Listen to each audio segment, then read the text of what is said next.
सबसे पहले जब भी हम फ्रिज को चेक करेंगे तो सबसे पहले हमें ये सब कुछ कवर मिलेगा आपको, ठीक है। कवर लगने के लिए क्या होगा, इसमें आपको पेच वैसे कभी नहीं दिखेगा। यदि कोई लॉक टूट गया है, कोई पहले इंजीनियर खोल के चला गया तो आपको सुराग मिल जाएगा, नहीं तो आपको ऐसी कैप लगी हुई मिलेगी। फिर आपने इसको खोलना है।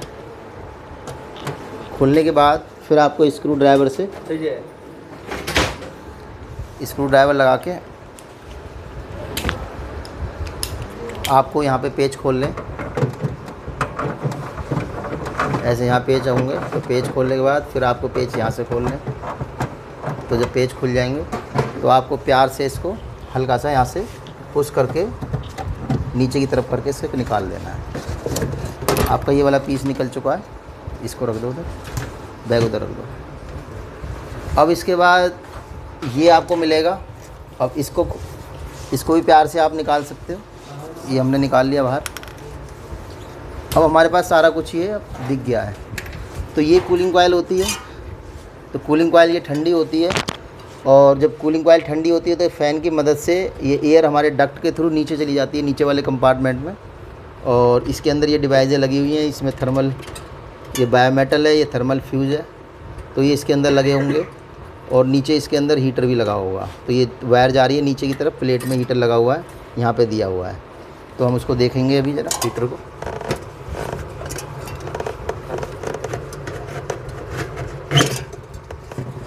तो अब नीचे की तरफ हमें हीटर मिल जाएगा।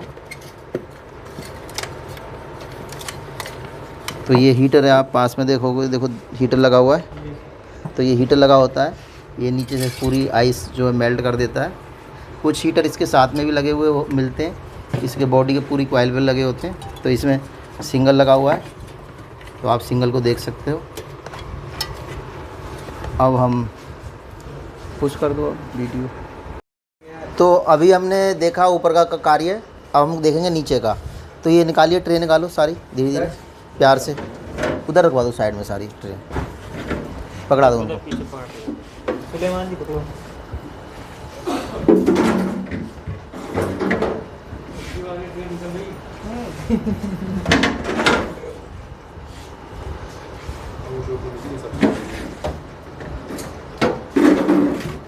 अब ये सारी ट्रे निकल चुकी हैं। अब ये पकड़ो कोई सा, तो आपको ये मिलेगा इसमें लगा हुआ, ये भी निकाल लो। तो इसमें यहाँ पेच लगे होंगे, तो इसके पेच निकले खुले हुए हैं ऑलरेडी, तो हम इसको निकाल लेंगे। अब इसके अंदर क्या है, एक थर्मोस्टेट लगा हुआ है और इधर बल्ब लगा हुआ है, ठीक है।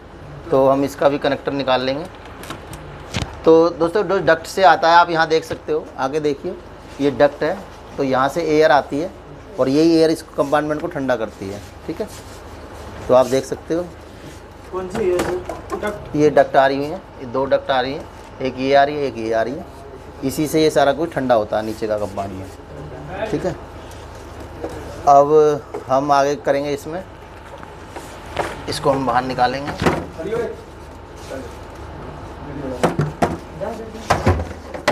अब हमने ये बाहर निकाल लिया है। तो ये थर्मोस्टेट है, ये लगा हुआ है यहाँ, और ये बल्ब है। तो अब इसके बारे में हम कुछ समझेंगे। तो इसको भी हम उधर रखेंगे, रख दो उधर, रोक दो भी। तो गाइस आप देख सकते हो ABC इंस्टीट्यूट में बच्चे वायरिंग चेक कर रहे हैं, और ये डबल डोर का फ्रिज है।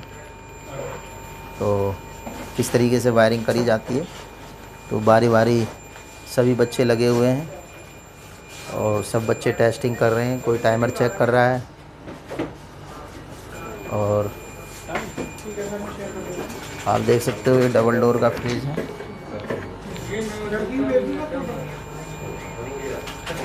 तो आइए आप जुड़िए ABC इंस्टीट्यूट में, आप भी करिए।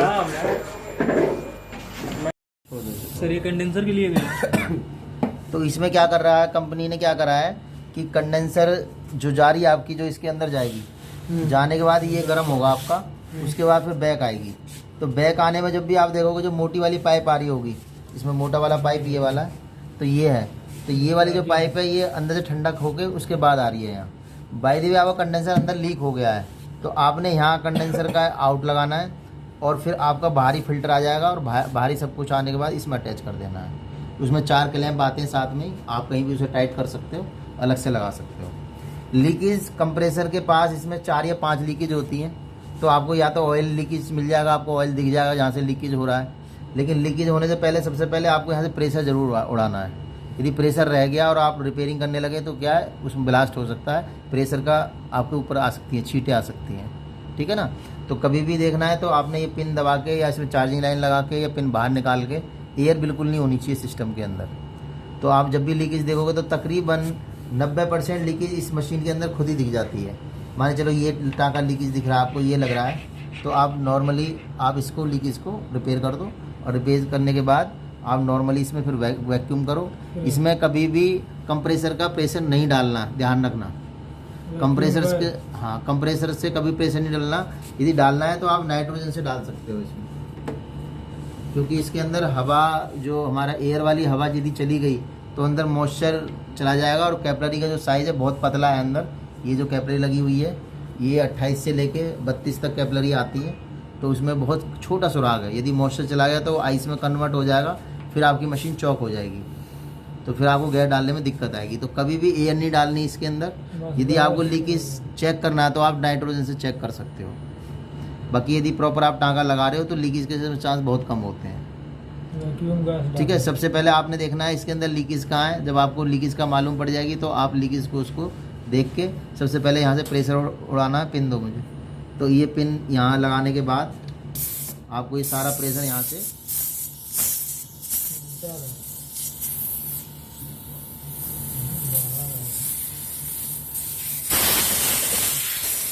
तो जो भी अंदर थोड़ी मैंने गैस बची है या कुछ भी बचा है वो सारा निकलना चाहिए, क्योंकि हल्का सा भी यदि इसमें प्रेशर हुआ तो क्या है, ये टाँका यहाँ से लीक पट्ट जैसी हवा से क्या वो टाँका लगने नहीं देगा, एयर निकलती रहेगी वहाँ से, ठीक है। तो हमेशा टाँका आपने देखना है कि आपने जो भी टाँका लीकेज हो रखा है उसको प्रॉपर टाँका लगाएं। यदि दूसरे टाँके पे भी शक है तो आप उस पर भी लगा दो। यदि मान के चलो आप 5 टाँकों इसमें लगाओगे तो एक ही रॉड में लग जाएगा। यदि आपको लग रहे हैं 5 टाँके गले से लग रहे हैं तो आपको रिस्क नहीं लेना है, सारे टाँकों को बढ़िया तरीके से आपको लगाना है। जब टाँके लग जाएंगे तो आप नाइट्रोजन से प्रेशर डाल के इसको चेक कर सकते हो लीकेज को। जब लीकेज चेक हो जाएगी तो फिर हमारा ऐसे ही इसको पिन बाहर निकालने के बाद आप इसको प्रेशर को उड़ा दो, फिर उसके बाद इसमें हमारा वैक्यूम का प्रयोग होगा, ठीक है। तो अब हम इसमें एक वैक्यूम करेंगे, फिर उसके अंदर हम गैस डालेंगे, फिर उसमें प्रेशर देखेंगे कितना है और एम्पियर में कितना फ़र्क आ रहा है वो चेक करेंगे।